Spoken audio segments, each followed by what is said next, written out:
The time being 5:17. Meeting to order. And I will ask Director Richardson to kindly lead us in the pledge of allegiance. There you go. I pledge allegiance to the flag of the United States of America and to the republic which stands one nation under God, indivisible, justice for all. Thank you, Shelley. So what do we have at the lane there? Delay in the audio? I think so. Online.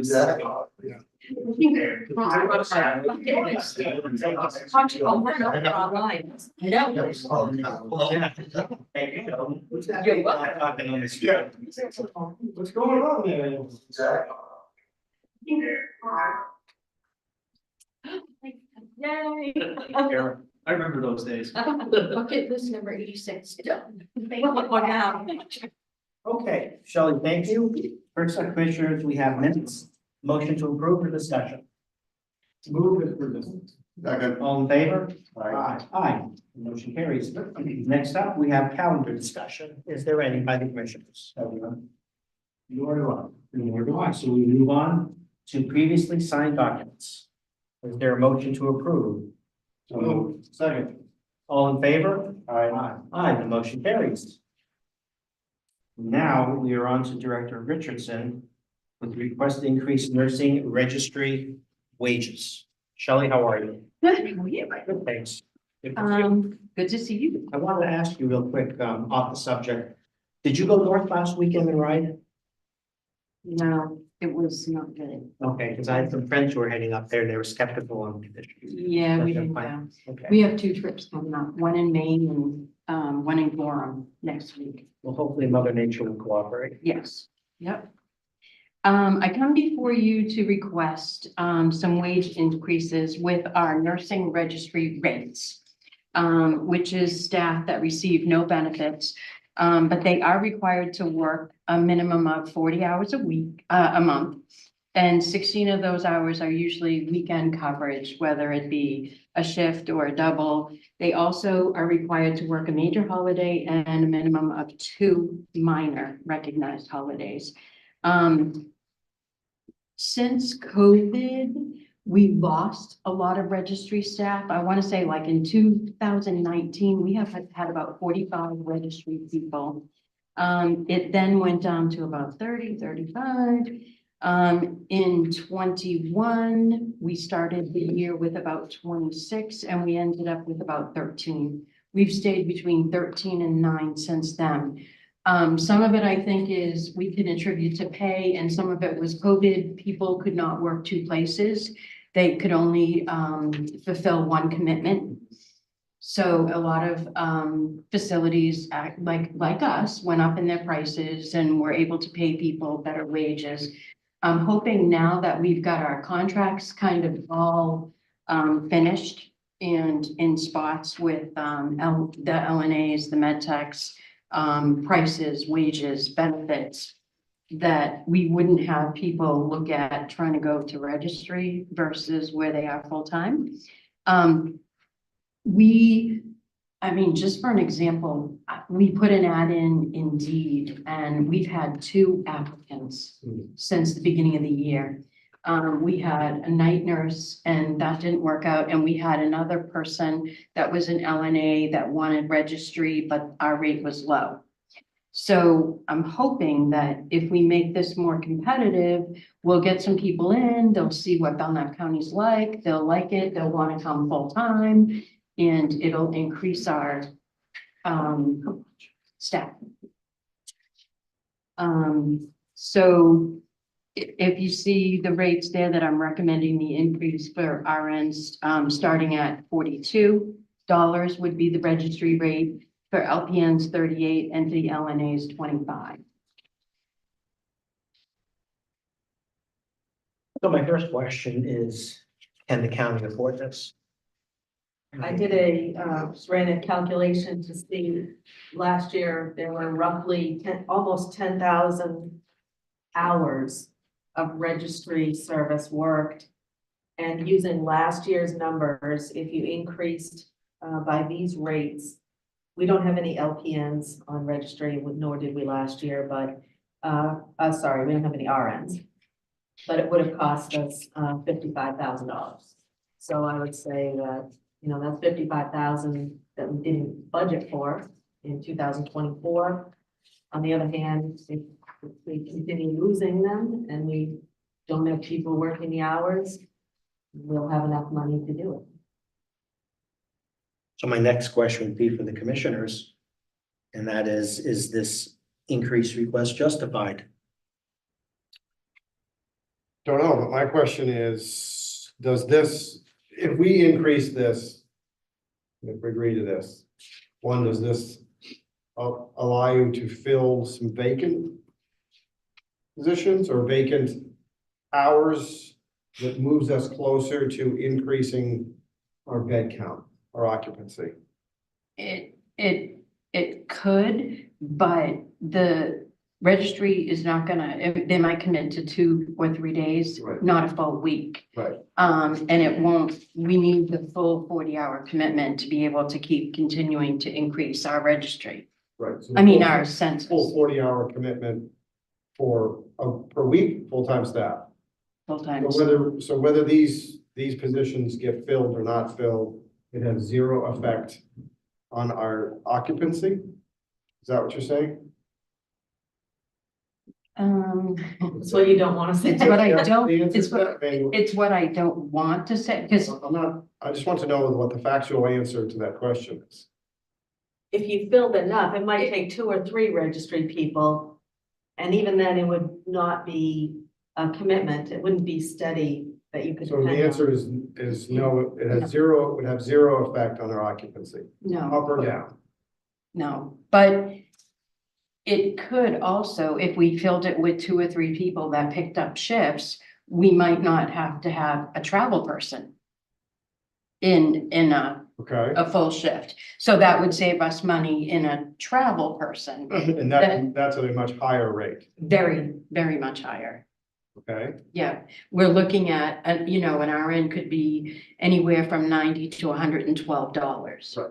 Where we'd be 42, and even with 2 people, it would still be less. So that's a good goal. reduce the- You goals are- understand my line? of Yeah, question. I mean, so Yeah. I get less hung up on, hey, is this gonna cost us more money? I wanna know if we spend more money, do we start to get to where we can generate more revenue because where our occupancy can start to move up, which has been our problem for the last 3 years. And that's the problem we need to fix. So if this helps in some way to that, as well as it helps some way to reduce our travel nurse costs, then I'm certainly in favor of that. I think it will help also because it will give people the opportunity to see Belknap County, see if they like it. It's kind of like you come in, you try a registry, you go through orientation, you're here, you work a couple of shifts maybe, and you like it. And then you decide to take a full-time position. How many times has that happened? Roughly? A small handful, a lot, small not very often? A small handful. Over a year, over the last several years, we've had a small handful convert from registry to full-time? Over probably the last 2 years. Yeah. We've had some, and usually it's the benefits. And now we have a better benefits package, $400 for uniforms. So because of the things that we put in place, it's incentivized people to come and stay. Thank you. I'm always for giving more money to people and helping out the cause and doing what possibly this could do. I'm a little worried that if we do it, we're gonna be maybe $55,000 short in the wages. I guess my only thought is we're really close. It's not like we're halfway through the year. We're close to the budget being finalized, hopefully on March 5th. Is this something that the delegation could be asked to put in the budget, that extra 55,000 and the wages to cover it? So then if we did okay it, it would be covered. I might just leave it because what you do have is that extra, you've asked them to add 250,000 to the unanticipated line for this very thing. If we were able to hire more nurses and ran out of money, that it would be right there, 250,000 at least. Okay, Okay. Um, I didn't. So we would have enough. Okay, that's a certain. that's my only concern. Yeah. So we're dealing with a potential hypothetical benefit here. We hope it helps the nursing home. As Yes. Commissioner Waring said, we hope it leads to more beds and more revenue, more residents, but we don't know if it will. So is there anything you can say to, It's been the one stickler with people when they do come in. Your registry rates haven't changed since 2021. You know, I'm getting 25 at this other facility. We hear wonderful things about you guys, but you're only paying 20. You know, and that goes financially to people that aren't getting any benefits, so they want to see the cash value. So the question, say everybody, but has the majority of wages for the majority of staff across the county all increased since 2021? Has the Yes. majority of wages increased? Yes. Yeah. Yes, For all or All. most employees. all. For all. I'll move to accept the recommendation to raise these rates. would you like to speak to the motion? I know you have another I question. just have one quick question. Do you think it would then immediately help, Shelley? Getting, like, within the next month, do you think it would have an effect of helping you? Yes, I hope that it will, because like I said, the people that have come in and we've talked to them, it's always comes down to money is the bottom line. You guys are a little bit less than everybody else. So I'm hoping that it will draw some people in. And I'll second that motion. I just want to speak to Commissioner Waring's motion for a moment. Shelley, you mentioned that we're a little bit behind our competitors. Would those competitors include the other county nursing homes? Where are we in line with the other county nursing? I know that Merrimack County is putting the RNs, they're doing $50. But they're southern, so they're competing with Concord Hospital, Elliott, Nashua, Manchester, that type of area. In talking with the other nursing home administrators, pretty much everybody has done some type of wage incentive increase for their registry. It's quite possible if this motion carries that we'll be expending 55,000 without any real material gain, but it's equally possible that will be of a benefit to the nursing home and to your population in nursing home. I think that that's a risk worth taking based on the difficulty you've had staffing over the last few years. All in favor? Aye. Aye, the motion carries. Thank you. Thank you, Shelley.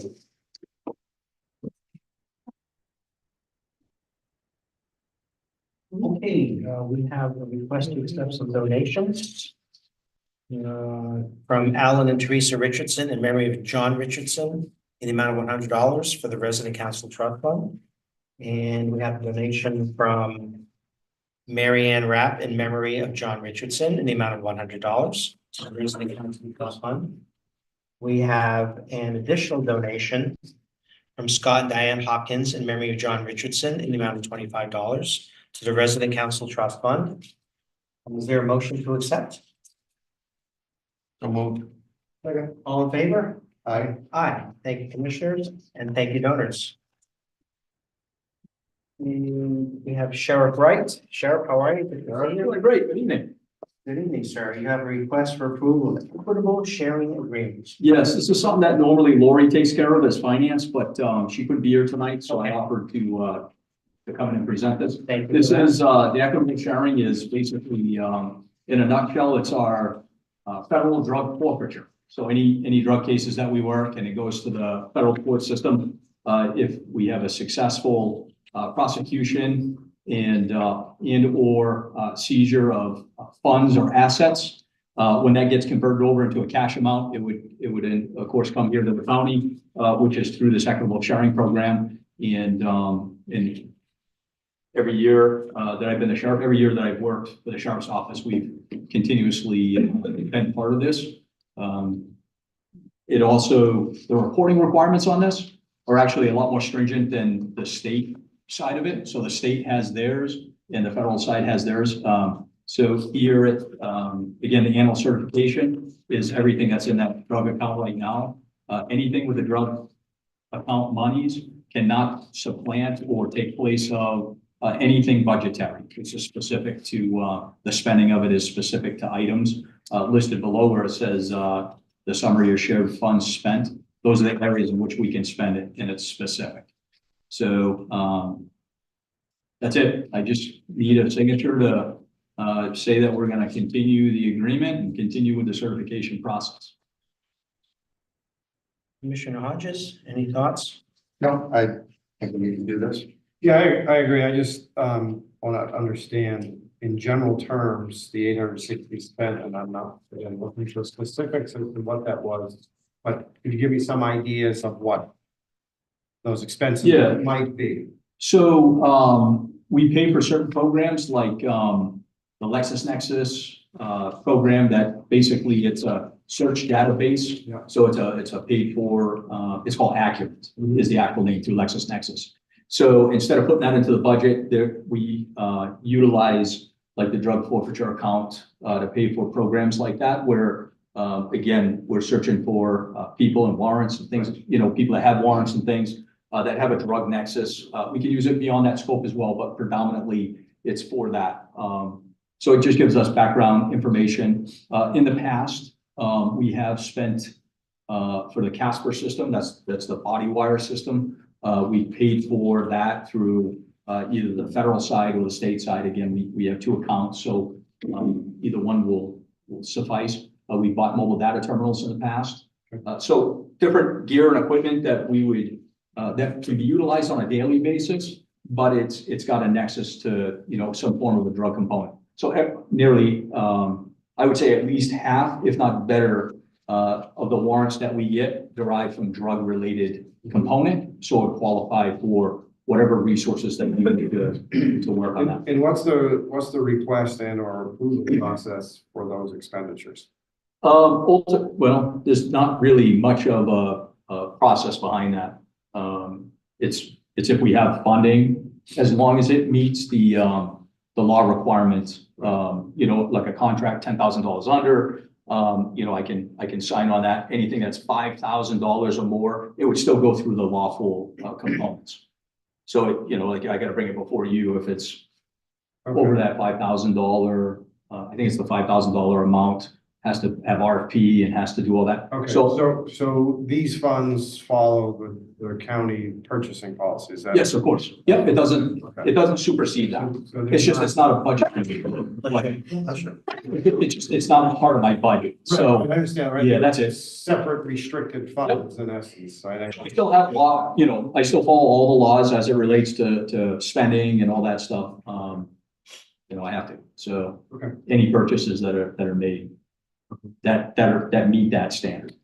But if it's less than 5,000, then you're making sure that it's within the guidelines of the program Yes, and it's an allowable expense, right? even if it's at 5,000 or more, like Well, no, we make sure that it's within the Above program. 5,000, it's at least to us, and then we're gonna ask you, and we're gonna make sure, but I'm just trying to make sure that the county is protected for expenditures, that it doesn't come back, hey, this was not approved, just want to make sure that.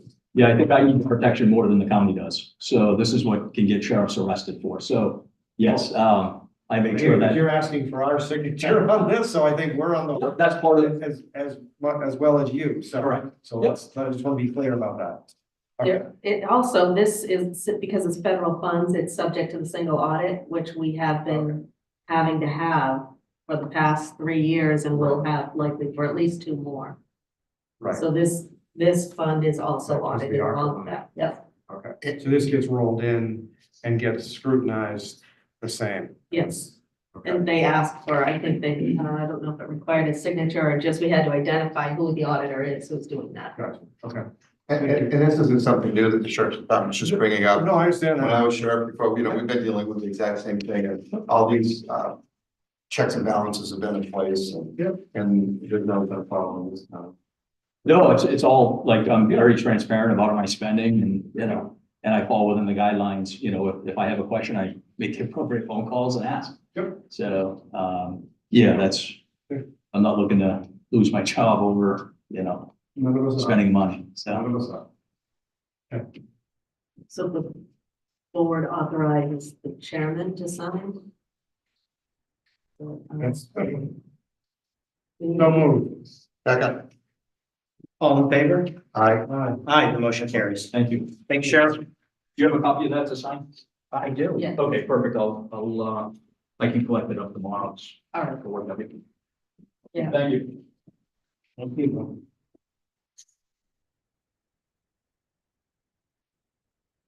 Anything for other? Yes. We seem to have an other here. do have some other business. Can I do that? Yeah. All right. No, Yeah, all right. not yet, not yet, Nah. not yet. Good afternoon, folks. I'm just here, it's sort of a pro forma request. I'm submitting my annual application for the VOCA grant. This is the grant we get from the federal government that funds a portion of the cost of our two victim advocates. This year, we were told how much we can apply for. It's like $84,000. I want to say $84,226. Yep, $84,226. That's the total amount we can apply for. It's a matching grant. We're required to match that with at least 20%, but that's easily done because the total personnel cost of the two employees in question is over $138,000. So we have plenty of money that we can call matching money. So this covers, more than half of our personnel costs for these two employees. So it's an important grant. We've been getting it every year for 25 years. So I would just ask that you vote to authorize me to apply for the grant. So moved. Second, All in favor? aye. Aye, the motion carries. There you go. And then I'll be back before you once they approve it, and they'll come back with the documents we need to sign to go before governor and council. So that's that. Thank you. Thank you. So, and then to address the elephant in the room. The elephant in the room. So yes, my confirmation hearing for the judicial position will be February 21st at 1 o'clock in the afternoon at governor and council. Assuming that that goes well, which I'm hopeful it will, I think it's anticipated the executive council will be voting on my judicial appointment on March 13th. I had thought initially that meant once that they voted to approve me as a judge, that I had to sort of immediately stop being county attorney. I've actually talked to the Chief Justice of the Superior Court, and he tells me that I was being too conservative. He thinks I could continue on as county attorney for a short period of time to wrap things up. But the real cutoff point is when I am sworn in, and that will come sometime later. So I have some flexibility in deciding when my last day will be, but it's not going to be too much longer after that. If I'm appointed, I want to say March 13th, I'll probably take another week or two to wrap things up to the county attorney's office and then be done. As you probably know, the question of what happens in terms of my successor, that is handled by the delegation. They have two options, given that there's less than a year left on my term. They have two options. They can either simply leave the position vacant until the upcoming election, in which case the normal practice would be my deputy county attorney would step in and would take over and would run the office in my absence until November, and then there'd be an election. Alternatively, the delegation can appoint somebody to become the county attorney with the full powers that carries immediately, and that person would then have the rest of my term and would then be able to run for election in November. I think my office is going to be in pretty good, is in good shape. I am confident that my deputy Keith can take over for me when I'm gone. I'm in the process already of working on the transition, of getting him familiar with everything that I do that he may not know that I do, and making sure he's ready to step in with all the administrative tasks should they decide to just leave the position vacant. I would prefer that they appoint somebody, and I actually think Keith would be a very good acting county attorney if they wanted to appoint him, but it's up to the delegation how they want to do it. They may want to open it up to applicants like they did when I got the position, have applicants submit applications and do some sort of process like that. I don't know. So we will see. Congratulations. Thank you. I'm very excited. Congratulations. Thank you. I'm very, very excited. So, So with the February executive council meeting after that, you'll in essence know that this is gonna continue to move forward, or? no, I mean, I'll have a sense. I mean, you can usually sense from reading the room, so to Yeah. speak, as to how the questions go with the executive councilors, whether it's very likely. I think I'll know at that. I'm getting good feedback. I've been Yeah. meeting with the individual executive council members. You know, I've heard, you know, conversations and people are saying that they're hearing good things, so I'm pretty confident. I just met with the Board of Governors for the New Hampshire Bar Association because they rank candidates for judicial positions. So I was interviewed by the Board of Governors for the bar, and they yesterday voted to deem me as well qualified, which is Oh, the nice. highest ranking that they do. So the bar has deemed me to be well qualified. That information has been given to the executive counselors, so. I think I don't want to be too overconfident, but I think it's pretty likely. And I think, Very good. yeah, so that's where things stand at this point. With that timeline, would it be too early for the delegation to start discussing that on their March 5th meeting? And that's really a question to either you, Deb, or. I don't think it would be too early for them, it wouldn't be too early for them to start discussing the procedure that they want to use. With the caveat that if something were to go sideways on this Right. whole thing and I don't get it, I will continue to be county attorney and will hold my position because I've been elected. Right, So okay. I will not formally resign until after. Yeah, I get that. I'm just thinking how challenging it can be to get the delegation to meet. Yes, And it sounds like this may be, you know, if it goes the way you're hoping and thinking it's gonna go, it could be a rather accelerated timeline. Right. But something's gonna have to that's be right. done, so the sooner they start talking about it. I think it makes sense for them to start talking at that March meeting, at least in terms of do we want to fill this position or just leave it vacant? Correct. And if we do want to fill it, do we want to do a sort of Then what do we open, wanna do? an Right. open call? Yeah. Which requires advertising the position, giving people a certain amount of time to actually apply. That takes weeks. You know, that takes weeks. Hmm. And where we're already into March, the election's in November, they really need to, I think. The they need to- window is tight. Yeah. Window's a little tight, that's right. On the other hand, though, the county, the office is, covered. That's what I'm trying to say. Like, it's not an imminent Correct. emergency situation where on your, No, if Correct. you leave, things are not gonna fall apart. We have someone competent in place. that's who's right, gonna but they'll be handle short a lawyer. it. Right, the Again, whole case. so I'll be gone, Mhm. so then they're short a lawyer for the whole rest of the year if they don't fill it. If they fill it and appoint somebody to be the county attorney, then they're Right. back to fully staffed. And am I correct that the delegation would be the only body that could appoint? I believe that is true. Okay, right, so that's why they need to discuss this. and figure That out- is right. The delegation is the body.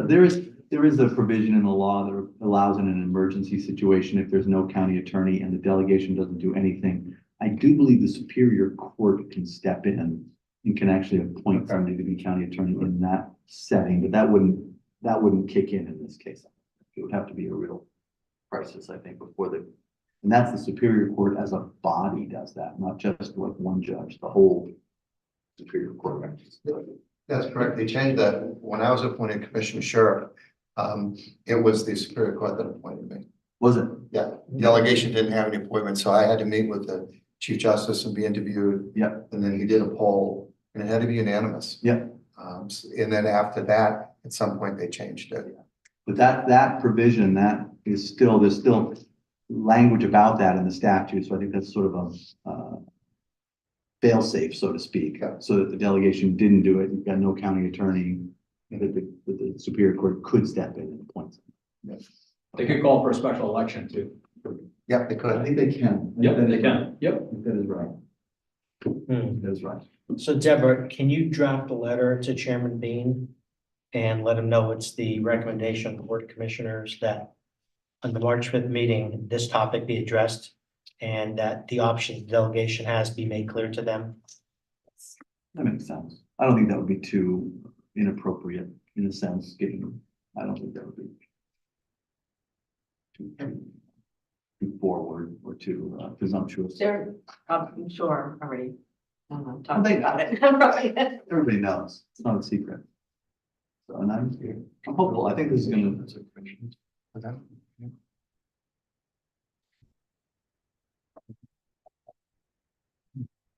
I didn't hear, What was that? it's okay, Nobody heard anything. I didn't hear anything. I wish you best of luck. I Thank you. really do. I appreciate it. It will definitely be our loss to, I- Issue County Attorney. Absolutely.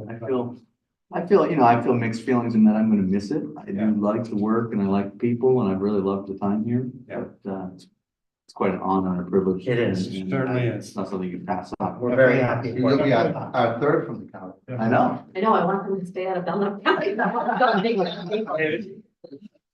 That speaks for the town. It does. It does. It speaks highly of the county. Yeah, Absolutely. we've had good luck in getting people. So, great.